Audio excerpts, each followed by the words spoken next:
Salut curieux, bienvenue à Branferré. Donc comme mes deux compères, aujourd'hui je vais vous présenter dans des faits paléontologiques grâce à des animaux actuels. Mais bien avant ça, je vais vous présenter quand même une question qu'on me pose bien souvent. Eh dis-moi cousin, les Triceratops, c'est bien les ancêtres des rhinocéros, non? Et ben là voilà, et ben non.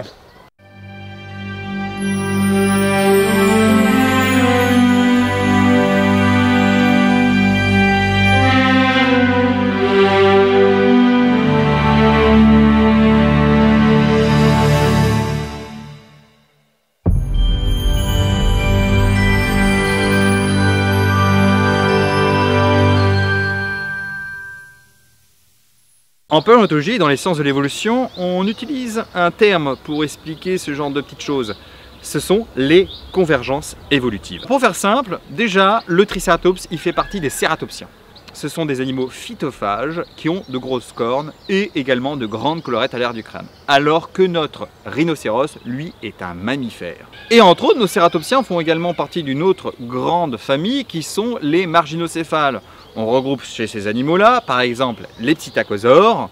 Nous avons également les cératopsiens, mais aussi nous avons aussi les pachycéphalosauridés, donc ces dinosaures ornithischiens qui ont une sorte de grosse collerette osseuse au-dessus de la tête. Et le rhinocéros indien, donc revenons à nos rhinocéros, donc qui se situe derrière moi. Il faut savoir que les rhinocéros indiens font partie d'une famille de mammifères que nous appelons les périssodactyles. Là aussi, pour faire simple, les périssodactyles, ce sont les mammifères onguligrades, donc qui se déplacent au bout de leurs ongles, sur leurs sabots, avec un nombre de doigts porteurs au sol d'un nombre impair. Donc par exemple, dans cette famille, vous avez les chevaux, les tapirs et bien sûr notre rhinocéros. Et je vous ai dit impair. Bah oui, chez le tapir, chez le rhino, il y a 3 doigts, alors que chez le cheval, il n'y en a qu'un. Et donc 3 et 1, ce sont bien des chiffres impairs. Ce sont bien des onguligrades et des périssodactyles, donc très éloignés de nos cératopsiens et donc notre Triceratops.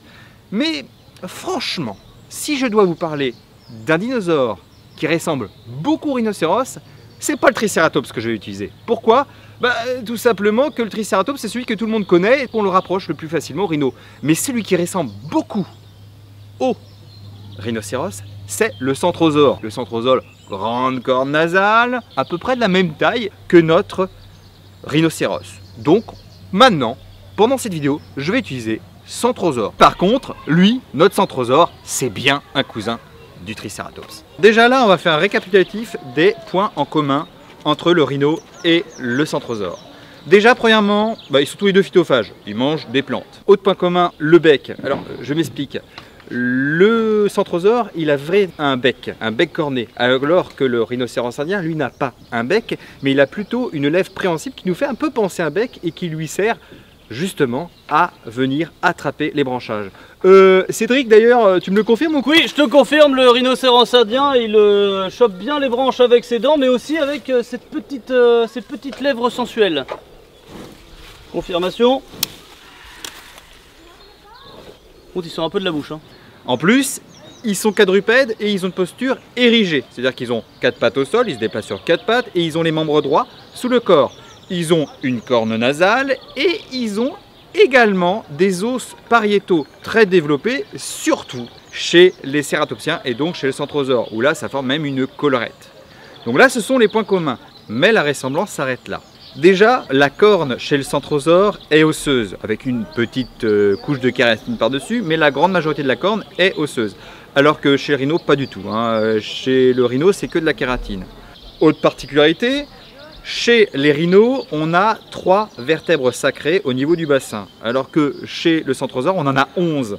Il y a également le nombre de doigts, puisque par exemple, chez le centrosaure, il a 5 doigts au membre postérieur, et 4 doigts au niveau des membres antérieurs, alors que le rhino en a 3 à l'avant et 3 à l'arrière.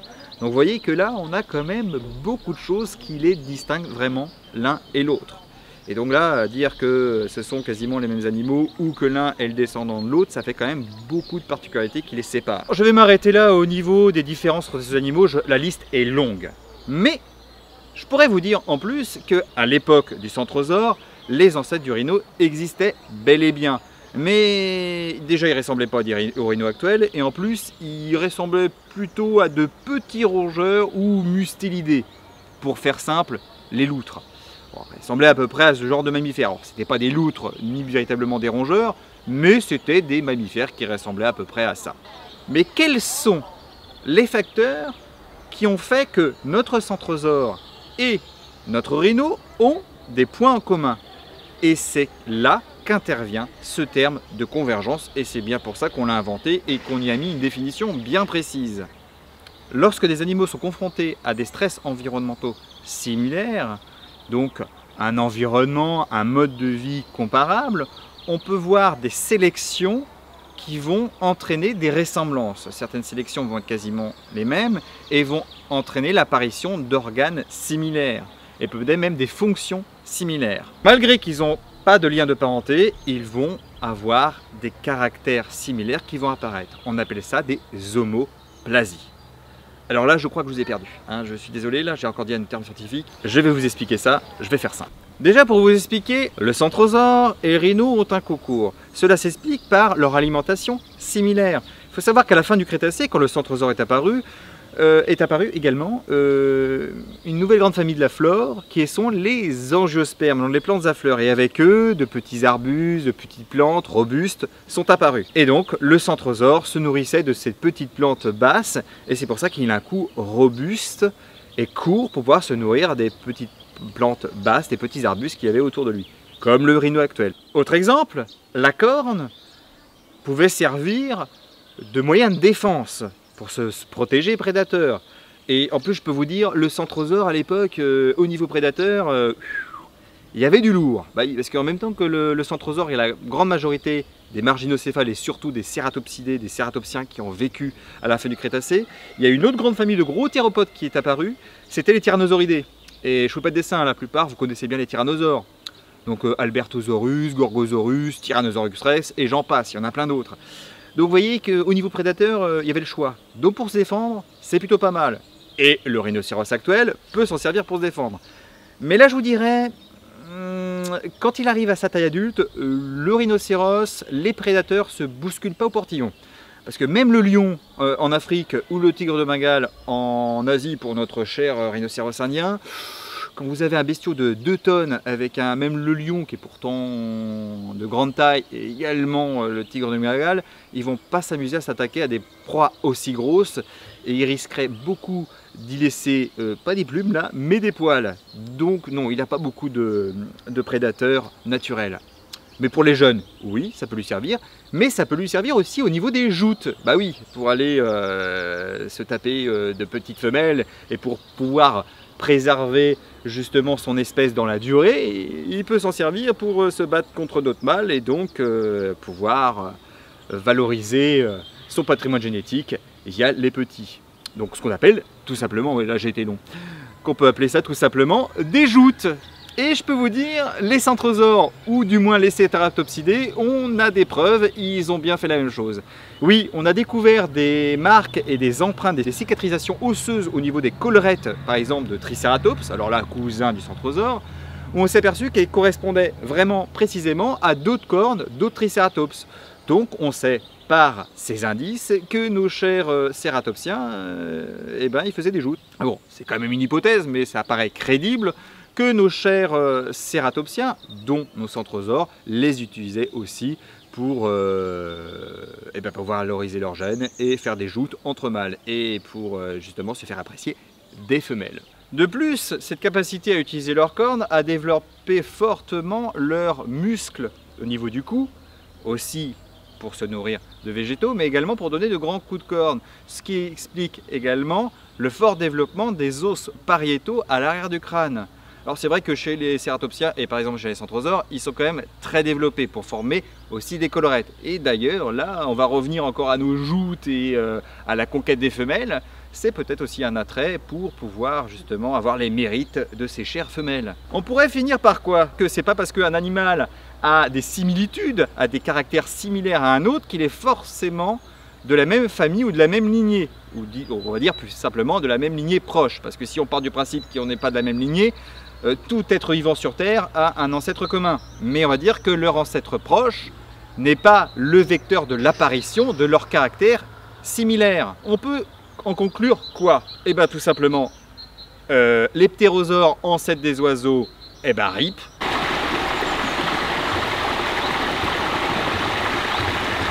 RIP les pliosaures, ancêtres des phoques et des manchots. Donc RIP le brachiosaure, ancêtre des girafes. Les dinosaures, ancêtres des oiseaux, RIP. Qu'est-ce que c'est que ça? Les oiseaux, ancêtres des dinos RIP? Non t'inquiète Sican, c'était juste pour voir si déjà tu avais bien suivi mes propos et si en plus les viewers avaient bien suivi aussi mes propos et avaient bien compris le principe. Non t'inquiète pas, les dinosaures sont bien les ancêtres des oiseaux et ce sont même également des dinosaures. Ouais. Pour finir cette vidéo, je voulais vous présenter aussi un programme de protection qui est justement fait ici au parc de Branferré. Car les parcs zoologiques européens participent au sein de l'EASA, Association européenne des zoos et aquariums, à des programmes d'élevage en captivité, les EEP, European Extitude Programme. En français, Programme d'élevage d'animaux sauvages en dehors de leur milieu de vie. Le responsable d'un EEP, appelé coordinateur, gère un registre où il recense tous les individus de l'espèce donnée avec leur origine, âge et parenté. Il émet ensuite des recommandations auprès des différents parcs inscrits dans ce programme afin de garantir la plus grande diversité génétique possible dans la population et éviter, bien sûr, la consanguinité. Formation de couple, déplacement entre parcs, arrêt de la reproduction.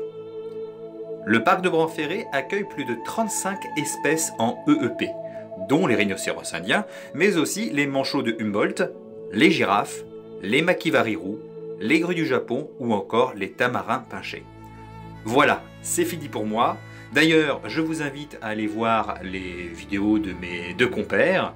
Donc la vidéo sur la cistude d'Europe faite par Cédric Jurassic, mais également la vidéo sur l'histoire de l'évolution de la plume de Sican de la chaîne PaleoWorld. D'ailleurs, ça a été un grand plaisir, je les remercie tous les deux d'avoir fait avec moi ces deux vidéos et je remercie également le parc de Branferré pour nous avoir permis de faire ces vidéos dans un cadre vraiment idyllique. Et franchement, on ne pouvait pas rêver mieux pour faire des vidéos sur nos petits animaux préférés, que ce soit les animaux d'aujourd'hui ou d'hier. Et j'oubliais, je remercie aussi Charlotte pour les miniatures et Julien qui a passé toute la journée à Branferré avec nous pour nous filmer, que ce soit moi, Sican et Cédric. Et sur ce, je crois que j'ai dit le principal et j'espère que nous continuerons cette collaboration avec le parc de Branferré pour continuer ce type de vidéos. Également, n'hésitez pas à vous abonner, ou ça doit être là, je sais pas, on verra, hein, à vous abonner à la chaîne et sur ce, que la curiosité soit avec vous à tout jamais.